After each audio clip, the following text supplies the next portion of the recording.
지난 4주간 예수님께서는 빵에 대해서 계속 말씀하셨습니다. 마지막으로 이제 5,000명을 먹이신 후에 이제 육체적인 빵만이 아니라 이제 참된 생명을 주는 영적인 양식에 대해서도 계속 말씀하셨고, 또 끝으로는 당신 자신을 주시는 당신의 살과 피를 먹고 마시라고 우리에게 내어주시는 성체 성사에 대해서 또 상세히 말씀하셨습니다. 한마디로 나는 하늘에서 내려온 살아있는 빵이다. 내 살을 먹고 내 피를 마시는 사람은 영원한 생명을 누릴 것이다. 세상도 그것으로 말미암아 생명을 누릴 것이다 하는 그런 가르침입니다. 이 말씀을 도대체 알아들을 수가 없는 겁니다.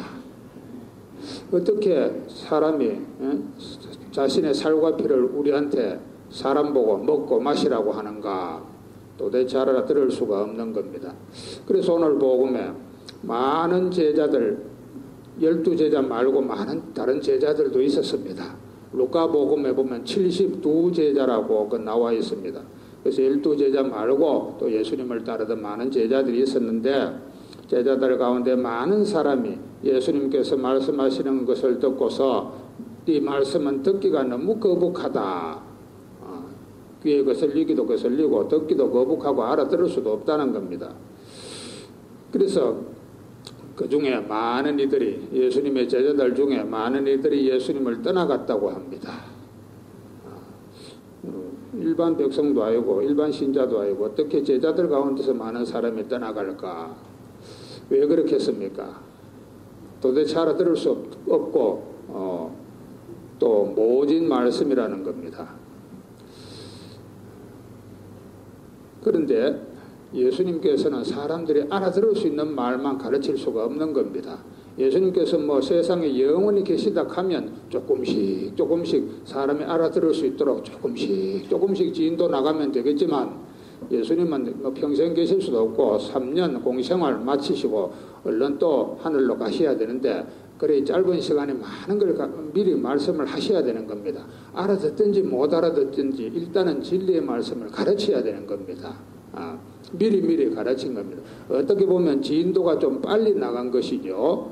지인도가 빨리 나갔지만 또 언젠가는 늦게 이야기할 수도 없고 미리 가르치셔야 되는 겁니다. 맨날 똑같은 것만 알아들을 수 있는 내용만 가르치면 그 학교가 뭐한테 필요합니까? 학교도 가면 복습도 하지만 새로운 걸 가르치는 겁니다. 국어든지 영어든지 어떤 건지 새로운 거, 그런 걸 이제 선생님이 가르치고, 애들은 당장에 못 알아듣더라도 힘들지만 복습도 하고 예습도 하는 가운데 조금씩 알아듣는 겁니다. 깨우쳐 나가는 겁니다. 인생이 다 그런 거 아닙니까? 맨날 사람들 아는 것만 우리가 좋아하고 내 꿈에 맞고 이런 것만 좋아하면 평생 발전이 없어요. 모르는 것도 안 가던 길도 일부러 안 가보고, 맨날 운전해가 댕기는 길만 아니고 또 옆으로도 안 가보고 이 어디로 통하는지, 그래야 사람이 발전이 있어요. 또 같은 길만 댕기면 발전이 없습니다. 새로운 걸 찾아 나서야 되는데, 그리고 예수님께서는 미리 알아듣든지 못 알아듣든지 미리 말씀하신 것입니다. 그런데 머리로만 알아들으려고 하면 절대로 못 알아듣는 겁니다. 예수님께서 가르치시는 모든 많은 말씀이 영적인 의미를, 그 뒤에 숨어있는 의미를 깨달아야 되는데, 사람들은 근성으로만, 귀로만 듣는 거예요. 마음으로 안 듣는 겁니다. 귀로만 들어요. 그리고 눈으로만 보이, 눈으로만 보고 귀로만 들으니 거기 올바로 받아들일 수 있겠습니까? 마음의 귀야, 마음의 눈으로 보고 마음의 귀로 듣고 또 마음으로 받아들여야 되는데 이게 안 돼 있는 겁니다. 사람들 사이도 그렇지요. 좋아하는 사람, 사랑하는 사람의 말은 거짓말이라도 받아들여요. 못 알아듣는 것도 다 받아들이는데, 미워하는 사람 말은 암만 옳은 말을, 진리의 말을 해도 안 받아들여요. 이 사람이 마음이 벌써 삐뚤어져 있으면 그런 건데, 예수님에 대해서도 마찬가지입니다. 왜 유대 지도자들이나 종교 지도자들이 예수님의 말씀을 그렇게 안 받아들였는가? 다 진리의 말씀인데 예수님을 미워하고 시기 질투하여 그런 겁니다. 그런데 마음이 소박하고 비록 죄를 많이 지었던 사람들이라도 예수님의 말씀에 대해서 또 예수님이 행하시는 기적에 대해서 마음의 눈과 귀를 열어놓고 있으니까 마음의 눈으로 마음의 귀로 듣고 보고 하는 겁니다. 그래 비록 머리는 못 알아들어도 마음으로는 받아들이는 겁니다. 그 오늘 예수님께서 뭐라고 말씀하십니까? 12제자에게 그러면 너희도 떠나갈래? 그래 물었습니다. 12제자 말고 다른 많은 제자들이 떠나가니까 예수님께서 12제자 보고 너희들도 나를 떠나갈래? 너희도 떠나고 싶으냐? 하고 물었었어요. 그리 대표로 베드로가 뭐라고 대답합니까? 주님, 저희가 주님을 두고 누구에게 가겠습니까? 주님께는 영원한 생명의 말씀이 있습니다. 이 참 중요한 말씀, 중요한 대답입니다. 우리는 주님을 떠나지 않겠다 이겁니다. 비록 우리 둔해가지고 예수님의 스승님의 가르침을 지금은 못 알아듣고 깨닫지는 못하고 또 모진 말씀이라 하더라도 끝까지 주님을 따르겠습니다. 이 베드로의 대답이 12사도의 대답입니다. 이래 돼야 안 되겠습니까? 예? 이게 정상적인 대답입니다. 이 결단과 대답은 오늘 제1독서에서도 비슷한 내용이 나옵니다. 제1독서는 여호수아서의 내용인데 여호수아가 이스라엘 사람들을 모아놓고 다짐을 받습니다. 너희들은 어느 신을 택할 것인지 어느 신을 섬길 것인지 오늘 결정해라. 약속해라 하고 이제 다짐을 받습니다. 왜 그러냐 하면 이 배경이 있습니다. 왜 이런 백성의 다짐을 받느냐 하면 이스라엘 사람들이 에집트에서 탈출하고 난 뒤에 시나이 산에서 계약을 맺었습니다. 하나님과 약속, 계약 아주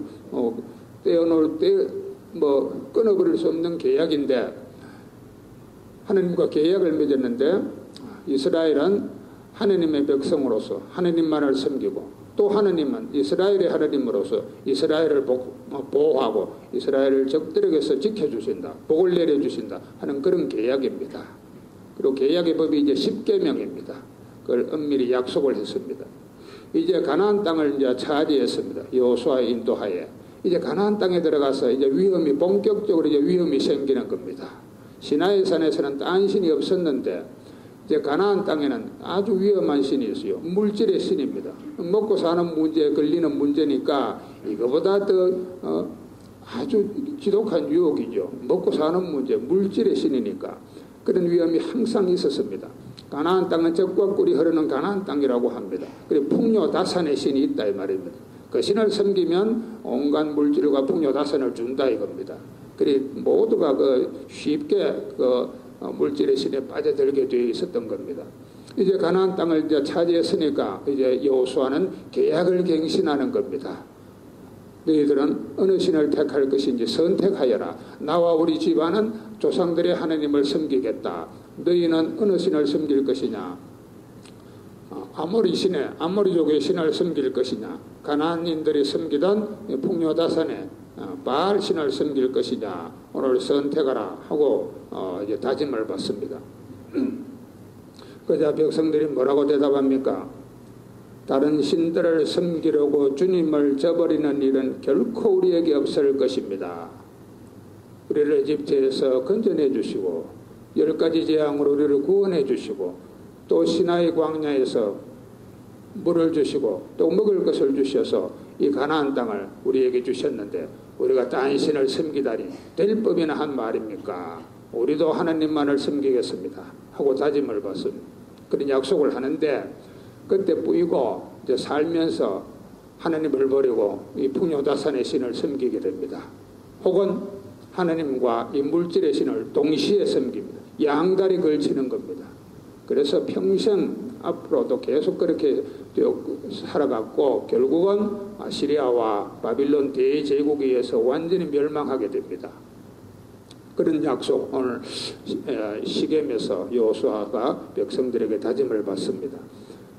오늘 복음에서 제자들이 한 대답, 그게 바로 우리 신앙인들이 매일매일 주님께 바쳐야 할 결심이요 각오입니다. 그런 약속을 우리는 매 순간 하나님께 그 약속을 드려야 됩니다. 우리가 하나님을 두고 누구를 찾아가겠습니까? 오늘날에도 우리는 여러 가지 많은 것들에서부터 유혹을 받고서 하나님을 떠나고 혹은 영원히 떠나지는 않을지라도 순간순간 하나님을 떠나고 또 우리 신앙을 소홀히 할 그런 유혹에 끊임없이 빠져듭니다. 오늘도 눈에 보이는 것들에 또 여러 가지 바쁜 일 혹은 좋은 일, 즐거운 일, 여러 가지 이 세상 것들에 마음이 쏠리다 보면 하나님을 따르는데 소홀히 하기 쉬운 것입니다. 그럴 때마다 우리 자신을 되돌아봐야 됩니다. 생명의 말씀을 지니신 하나님을 버리고 우리가 어느 곳에 어디로 찾아가겠습니까? 우리는 변함없이 하나님만을 섬기겠습니다. 이 베드로의 대답, 이 정말 훌륭한 대답이고 우리 모든 이가 매일매일 매 순간 이런 대답을 하나님께 드려야 되겠습니다. 그래야지 우리는 주님을 따르는 길에서 벗어나지 않고 한결같은 마음으로 주님을 섬기고 사랑할 수 있을 것입니다. 아멘.